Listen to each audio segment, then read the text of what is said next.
The Jeffrey Epstein files, Donald's disastrous trade war, the horrific situation in Gaza, the potential tsunami.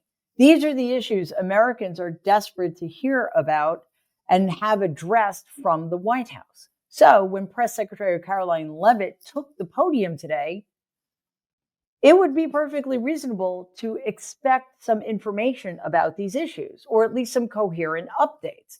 Instead, she spent most of the briefing sidestepping the hard questions, only addressing major issues after reporters forced the topic, finally. And in between, what we got were announcements about remodeling. Take a look. I do have one other announcement from the White House and from the President. We are proud to announce that the construction of the new White House ballroom will begin. For 150 years, presidents, administrations, and White House staff have longed for a large event space on the White House complex that can hold substantially more guests than currently allowed. President Trump has expressed his commitment to solving this problem on behalf of future administrations and the American people. The White House State Ballroom will be a much-needed and exquisite addition of approximately 90,000 total square feet of innately designed and carefully crafted space with a seated capacity of 650 people. The project will begin in September 2025, and it is expected to be completed long before the end of President Trump's term. President Trump and other donors have generously committed to donating the funds necessary to build this approximately $200 million structure. I was going to try to say something funny, but I can't. This is just so deeply grotesque. And let's be clear, those funds have been stolen from us by these people. So to characterize it as a generous donation is a bridge too far. When Leavitt did speak to substantive topics, she pivoted to lavishing praise on her dear leader and once again floating the absurd and insulting idea that he deserves a Nobel Peace Prize. I'm not going to show you that propaganda reel because I think we've suffered enough. Instead, let's discuss what Leavitt does not want to cover. Donald's latest example of chickening out. Because remember,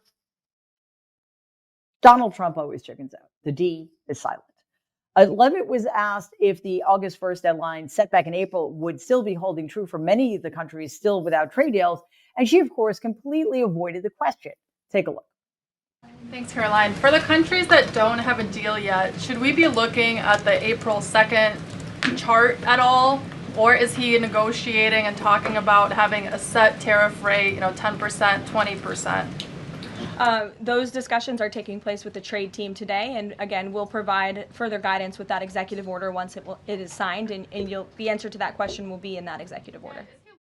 What she means, of course, is that we are waiting yet again for Donald to decide whether he's going to entirely scrap his own deadline because he's a coward, or do something else.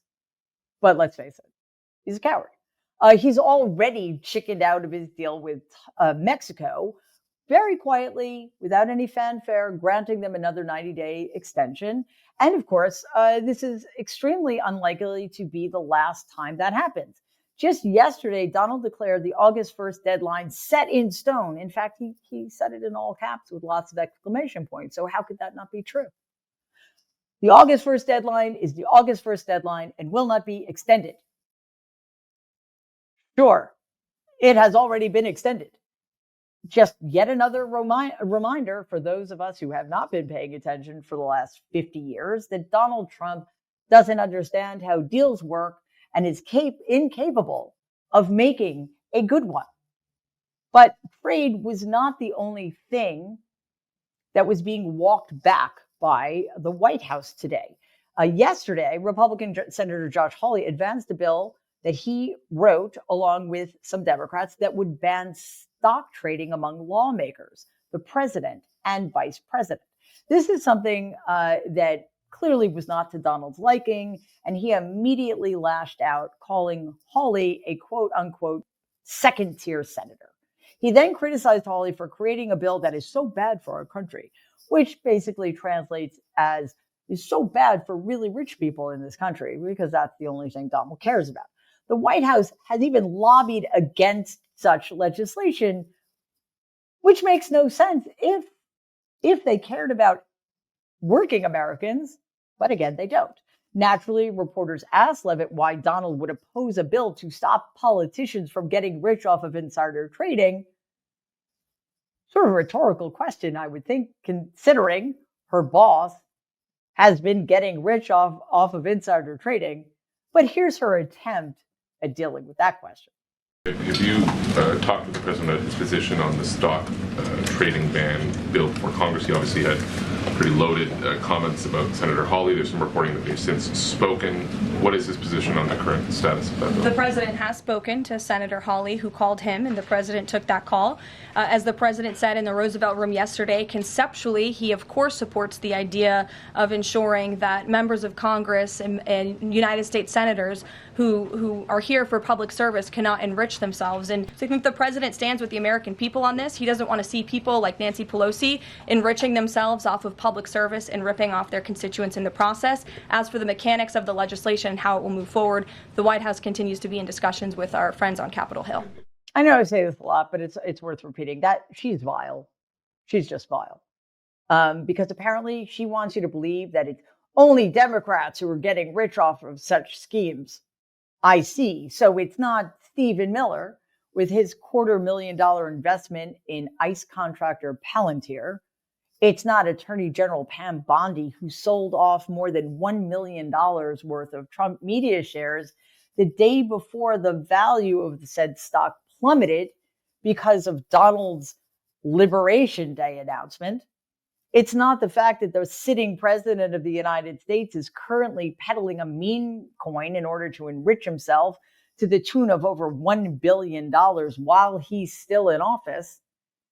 It's not his shoe line, his perfume, his defunct watch brand, his international golf courses, or Qatari government jet currently being renovated with $1 billion of misallocated Pentagon funding. A plane that will ultimately become Donald's plane. No. It is none of that. And also, what does conceptually agree with even mean? In case you were worried, there was at least some substance to Leavitt's press conference today. She did manage to fill us in on an exciting announcement about a topic that we all know is extraordinarily important to Donald: physical fitness. Take a look. On the topic of defending women from gender ideology extremism and helping women's sports, the president will be signing an executive order at 4 o'clock today with some very famous professional athletes whom I'm sure you all know. And that executive order will be focused on strengthening athletics in our country and making America healthy again. And we are going to re-implement the presidential fitness test in America's schools, which is, I think, something all Americans can get behind. Well, it would be awesome if Donald could pass that, or if we could trust it, because we know that when Donald is in office, that means that being surrounded by doctors who are easily bribed to lie about your weight and height, that means a man in charge who prescribes bleach to cure people of their COVID and, their lives. So who knows? Who knows what this presidential fitness test will entail? But if it's being left up to the miscreants at Health and Human Services under the so-called leadership of Robert F. Kennedy, I fear for our children. Please take a second and like and share this video. It'd be awesome if you could subscribe to the channel. If you're listening to us in podcast form, please follow us and give the show a 5-star rating because it really does help other people find our content. Thanks.